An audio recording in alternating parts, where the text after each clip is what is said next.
and welcome to the Wellness with Juanita podcast. I'm your host, Juanita Nagai, an American living in Japan for 20 years. I've gone through some massive life changes and crises in my 20 years here. At its bleakest, I felt very isolated, alone, and helpless in the face of what was happening. I relied on alcohol and cigarettes to get through it the best I knew how, which worked until it didn't, and everything fell apart.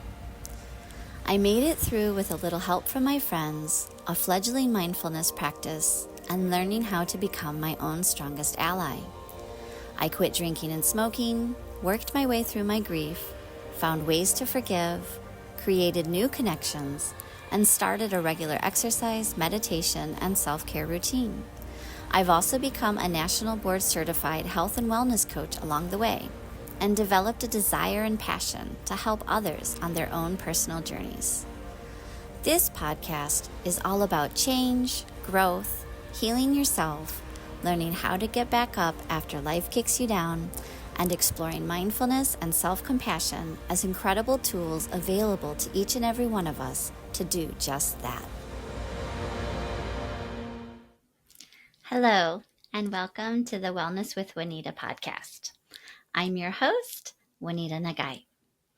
Today, we will be diving deep into self-compassion, a topic that is very near and dear to my heart, and one of the techniques, strategies, or tools I've developed over the years of my own personal journey to put in my toolkit for dealing with stress, difficult situations, and life in general.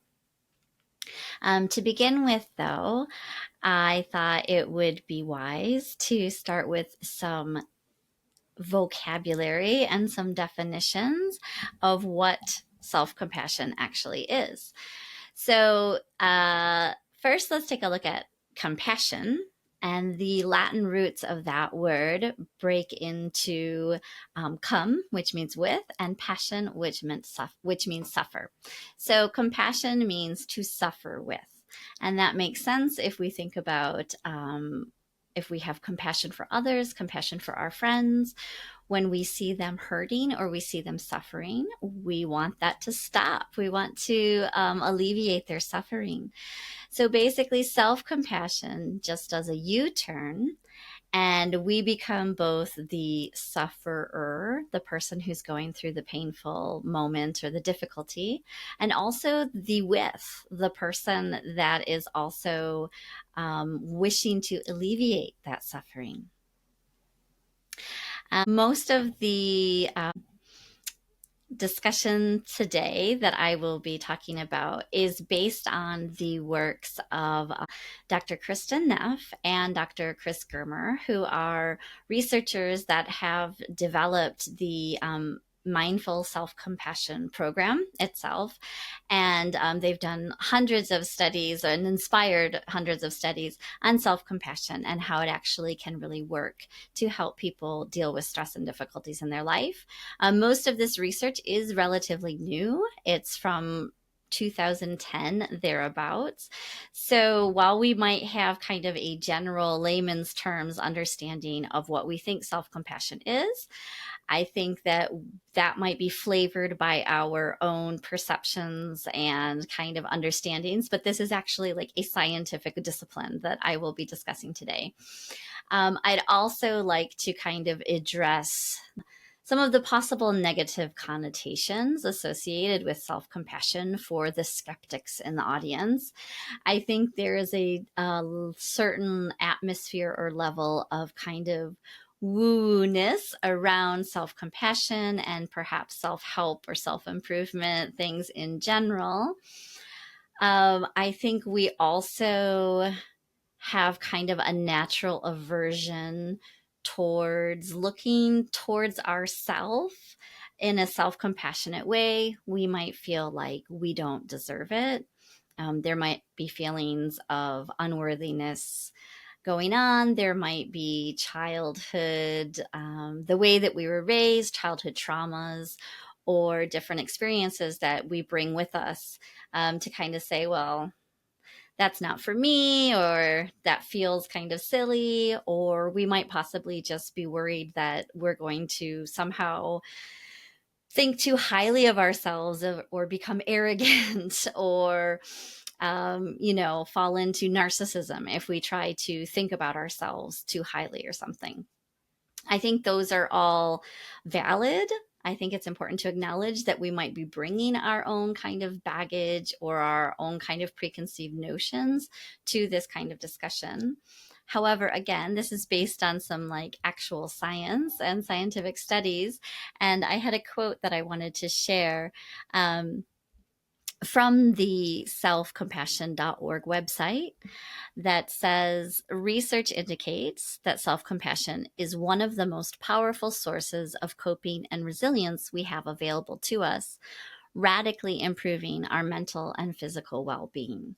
And like I said, there are now hundreds of, if not thousands, of studies that show just how beneficial self compassion can really be for dealing with many different stresses and difficulties in our lives. Now, while a lot of the work, a lot of what I'll be discussing today is based directly on Dr. Neff and Germer's work, I'd also like to just mention a few other teachers, researchers, or authors that have also really espoused the ideas of self-compassion. Dr. Shauna Shapiro and both Tara Brach and Jack Kornfield are very famous meditation and mindfulness teachers, and they all incorporate self-compassion.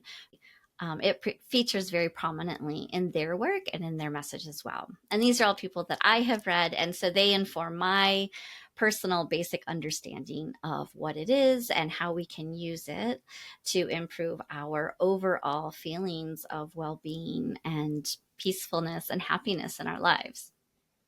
So, what is self-compassion then? What really is it, and how can we work with it? So Dr. Neff talks about three principles or three foundations of self-compassion. And the three are, number one, mindfulness versus over-identification. Number two is common humanity versus isolation. And the third one is kindness versus self-judgment.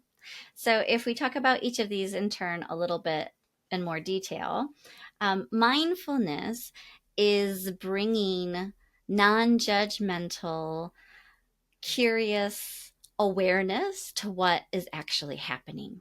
So the idea is that we don't want to deny the reality of our moment of suffering. We don't want to just run away or push it away or suppress it or deal with it in one of the many ways that we may have always dealt with it up until this point. But we also don't want to blow it out of proportion and catastrophize it or over-identify with it.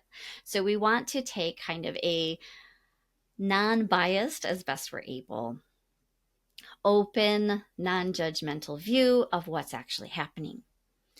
And then the second component is this idea of common humanity. So what so often happens when we are going through a difficult time or when we're feeling bad about ourselves is that we tend to think that we are the only person that's going through that. I know that has certainly been the case in my own life. At my lowest points, I just felt really, really alone. I felt really isolated, and I felt like it was almost an insurmountable challenge to find a way to talk to other people about it, because how could they possibly know or understand what I was going through? Now, while the suffering might be different, the degree of suffering or the flavor of suffering, however you want to think about it, our individual unique circumstances may be different, but all of us suffer. It's part of the human condition. And so if we can remember that and remember that it's not abnormal or weird for us to be feeling so poorly, because that's just part of the human experience, it can really help to deal with the feelings of isolation. The last element is kindness versus self-judgment. So we want to try to learn how to offer ourselves the same kind of kindness and care that we would to another friend when they're going through similar circumstances. It's very easy for us to see how kindness and care works for other people. But what we tend to do is be very harsh on ourselves, and our inner voice can be really critical, really judgmental, and really harsh in various ways.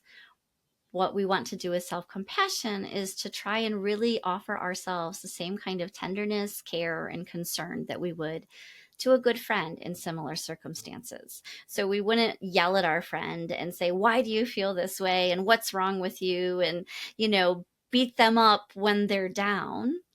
But we often tend to do that to ourselves. So, thinking about these three pillars of self compassion, mindfulness, common humanity, and kindness, I wanted to share how it has kind of filtered into my life, how I've noticed myself utilizing it, sometimes consciously, sometimes very self consciously or intentionally. And at other times, just kind of organically, the more that I practice mindfulness in general and work on integrating self compassion into my life, the more that it kind of takes hold, I think, and the more that I'm able to actually pull upon it, use it from the toolbox when I need it. So, thinking of one example, in my previous work life, um, I had another coworker that I seemed to bump heads with rather a lot. And after a series of incidents or, just a few weeks where it seemed like we were bumping heads pretty hard, something happened. I don't even really remember what it was, but I just broke down and I was really upset. I was really hurt. I was really frustrated. I ended up taking myself to the locker room, where luckily there was no one there.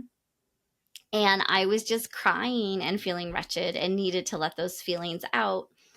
But I thought of self compassion. And at that point, I think I had only read the first book. So it was all very new, but it was new and fresh in my mind. So I thought, okay, I'm going to try what she says. And I put my arms around myself and kind of gave myself a hug because no one was around, and just kind of rubbed, my arms up and down and tried to offer myself the kind of gentle touch that I would to a friend, rubbing their back or, patting them or, just that touch. And it actually really helped me at that moment. I think it might have been partially also remembering to try to tend to myself and to care for myself. But that sticks out as one of the kind of earliest intentional uses of self compassion. And I think in general, thinking about my children is, there are any number of opportunities for me to use self compassion because I have two children. They are currently 3 years old and 10 years old. And it's really, both of those are kind of really difficult ages and they're happening at the same time. So I have found myself, though, over and over again, I've been able to just be mindful of when I get frustrated or when the stress is starting to build up and I'm reaching my max. And even saying to myself, like, oh my gosh, this is so frustrating, or I'm getting so annoyed, or I'm starting to feel really angry. Being mindful of what's happening and saying it out loud is so very helpful to give myself even just that half a second of space and time to pop out of what's happening and realize that's what's happening. Nothing more, nothing less. And then also, I can even usually go from there to kind of laughing about it, of like, yeah, how many other mothers all over the world are dealing with their annoying children or their fighting children or their kids that aren't listening to them, even after they've told them 100 times what they're supposed to be doing. That sense of common humanity is very easy to generate, especially when it comes to my kids. Um, and then the kindness element is something that is usually answered by asking yourself, what do I need right now? What can I do that will alleviate my suffering, even just a little bit? And in the case of like my children, if I catch myself and I'm able to name the emotions or the feelings or even the physical bodily sensations, like, oh, I feel my stomach getting tight or clenched. And again, I can usually kind of laugh and realize that I'm having just a human mom moment. But then I can ask myself, what do I need? Do I need to just step out of the room? Do I need to take a couple deep breaths? Do I need to reconnect with them and have a hug or a tickle or a laugh? Like, how can I make myself feel better? And honestly, it doesn't take very long to do. And it really can change the entire atmosphere and the entire situation of, I can't tell you how many times in the past, like I have had that mom frustration fire build up, build up, build up, build up, and then explode and then feel horrible afterwards. And I mean, that's human as well. I don't beat myself up for the times that I'm not able to kind of stave it off. But I think that with this tool of self-compassion and thinking about those three elements, I honestly have found myself catching myself so much more than I ever was able to in the past. Um, and so that question, what do I need right now, is really the quintessential question that self-compassion asks us, whether that be in the moment, like in a moment of stress, or even in a broader life situational way. Um, so even asking myself, like, what do I need right now at this phase of my life? What do I need to help me feel the best me that I can feel? And for me, currently, that means making time to exercise regularly, do yoga, meditate every morning, um, prioritizing rest and play at the moment because it's summer vacation. So these are things that I recognize that I need, and I try to provide them for myself. So it's truly trying to become my own best friend and my own strongest ally. And that might seem difficult. You may be listening to this and think, well, that's not for me. But it's really not that hard. And once you start playing around with this idea that we can change the way that we talk to ourselves and we can try to adjust the way that we respond to stress or difficult moments in our lives, the more you try, the more you're able to do it, the more you're able to integrate it into your actual life, and the stronger that mindfulness and kindness muscle becomes. On a kind of deeper level, this summer I was lucky enough to finally be able to take the live online mindful self-compassion course offered through the Center for Self-Compassion. So I'm deep into the thick of that right now. And while I have been, I had read her books several years ago, I, have been trying to implement these techniques and these different things into my life for a long time. I realized this summer there's a whole other deeper layer. There's so much more there. There's so much more to go. I have been surprised how the mindfulness piece of it has really stuck out for me. So, in preparation for starting this podcast, I had gone back and rewatched the Birth Stories of Japan podcast that I was part of last summer. And in that podcast, I share the stories of all three of my births, but the middle one was very, very difficult, and it's a really sad story.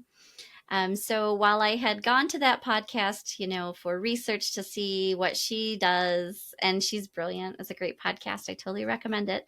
But ostensibly to kind of research what I want to do for my own podcast, I kind of got sucked into rewatching it or re-listening to it.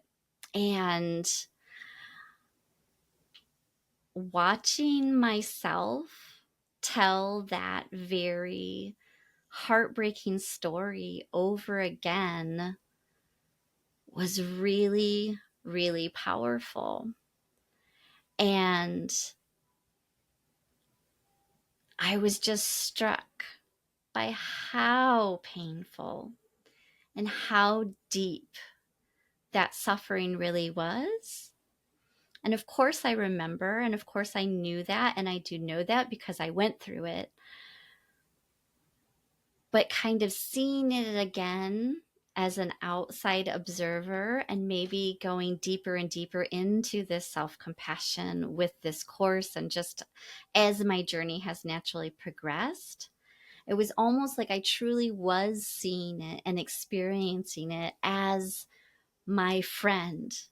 So the Juanita this summer, today, watching the Juanita from a year ago talk about her experience and talk about this most difficult time in her life, my heart broke for her. And it's kind of trippy to talk about and try and explain, but I realized maybe there's still this layer of kind of denying of like, well, it was really awful and that happened, but it's in the past and it's behind me. So stiff upper lip kind of a thing.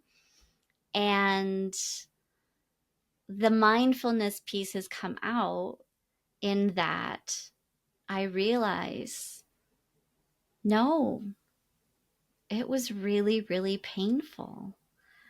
It hurt a lot. It was a traumatic experience. And kind of allowing myself to realize that that is the truth. So in that particular instance, I was denying rather than over identifying, but kind of, what's the word? Minimizing what happened to me when it really was just terrible and awful. And by allowing myself to kind of acknowledge that when I was rewatching the podcast episode, I think it was a huge step forward in another step forward in kind of healing from it. And I just allowed myself to cry because that's what I needed then. I offered myself soothing touch. I put my hands on my heart and just kind of felt the pain. And when it was over, I asked myself, what do you need? What do you need to feel better? And I was able to provide it for myself, recognizing that I really needed some kindness and some care. So again, self-compassion teaches us how to really become our own best friend. We are our oldest, longest friend, and we know ourselves the best, more than anyone else in the world. We are always going to be here for ourselves. So learning how to really be here for ourselves in a kind, caring way is, I think, one of the best gifts that we can give ourselves. I personally have been finding so much help in developing my own inner strength, my own inner resilience, and really going deeper and deeper and learning like what my inner critic looks like and what she sounds like and how it manifests itself, how I can change that voice and try to, cut myself some slack when it's appropriate. Like, I don't always have to be on, I don't always have to be super productive. um my inner critic, I think of her as little Lisa Simpson. I am very ambitious, I'm always been an overachiever, I think I'm a perfectionist. I want to do things, I want to do them right. And this summer, again, perhaps because of the course, I've been recognizing that and realizing that and seeing how much undue and unnecessary pressure I put on myself because of that. And so I have decided to prioritize rest and play and realize that that's what I really need this summer, is to spend time with my family and to enjoy my days with my children. Um, so, what I would like to wrap up with, and the takeaway for the episode today, is supportive touch. Now, for the skeptics and the people out there going, oh, this sounds super woo woo, hear me out. Very, very briefly, self-compassion is a wonderful antidote to stress for so many reasons. But one of the main things that happens when our bodies are stressed and we go to that reptilian brain, okay, the oldest part of our brain, and we experience the fight, flight, or freeze response, right? So our bodies are flooded with cortisol and adrenaline. We're ready to fight that saber-toothed tiger or run away, or freeze, right? What happens is these days we don't have to worry about the saber-toothed tiger so much. We don't have to worry about finding shelter or food or fighting off enemies. Most of our threats are now internal, in the form of self-criticism or blame or rumination. All of these things that we tend to do as modern humans. But that reptilian brain, the amygdala, is still triggered. And then we get the cortisol and the adrenaline, and we're ready to fight, flight, or freeze. So there's that part of our brain, but we also have the mammalian caregiving system, which also developed over the millennia, so that our babies will want to stay close, and so that we will want to stay close to them as well and take care of them and raise them, right? The mammalian caregiving system releases oxytocin, which is the love hormone, and it also releases the natural opiates in our bloodstream in both the parents and the children. Okay, so it is triggered by warmth, by soothing touch, and by gentle vocalizations. So this makes sense if you think about the way that you hold a baby. Babies don't know what we're saying to them, but they respond to being held in our warm arms. They respond to touch, right? Soothing touch, and they respond to those gentle cooing noises, or like the lullabies that we sing, right? So our bodies don't know when we are being soothingly touched, if it's ourselves or another person. Our bodies don't know the difference. So there really is power in the process of offering ourselves a hand on the heart or two, right? Just that simple touch can really make a big difference when we're having a difficult moment.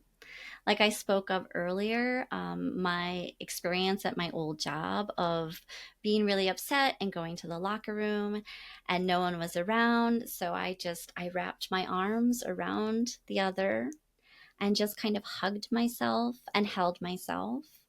Also, rubbing your hands down from your shoulders down to your elbows in that kind of slow, rhythmic, soothing way can also um, make you feel better. Cupping a hand to your face or both, putting a hand to your forehead or to your belly.